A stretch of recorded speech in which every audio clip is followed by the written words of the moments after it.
Lazima ieleweke, timu ikifanya vibaya haimaanishi kuna shida ya uongozi. Hiyo lazima mentality mashabiki waiondoe, kwamba kuna wakati unazidiwa tu, kuna wakati unafungwa tu kutokana na ubora wa mpinzani, ama namna ambavyo wapinzani wamekuja kwa msimu husika, ama pengine namna ambavyo timu yenu haiko sawasawa katika msimu husika.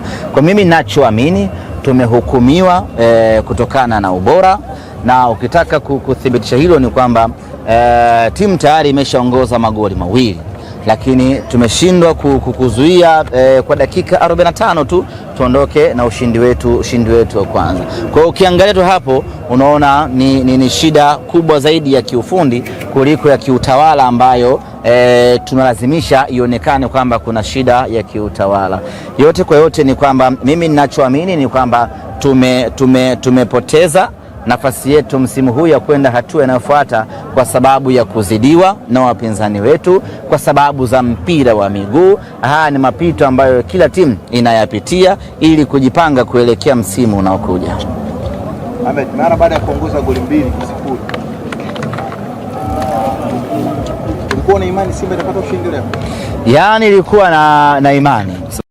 Una option nyingi ya kufanya, aidha kama ni kuzuia ama kuendelea kumpelekea moto mpinzani wako. Kwa nilikuwa naamini tayari nilikuwa nimeshaanza kufurahi, na kila mwana Simba alikuwa ameshaanza kufurahi akiamini ya kwamba Simba anakwenda kufufua matumaini yake na kuondoka na alama 3 za kwanza hii leo Benjamin Mkapa.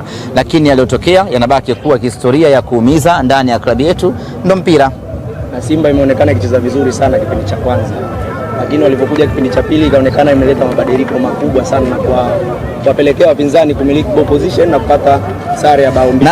Nadhani mabadiliko yaliyotokea kwa Yusuf Kagoma baada ya kuumia pamoja na Wilson Nangu kwa namna moja ama nyingine yalidhoofisha timu yetu. Kila mmoja nafahamu upambanaji wa Kagoma hasa kwenye eneo la kiungo, lakini vile upambanaji wa Wilson Nangu hasa kwenye eneo la backline.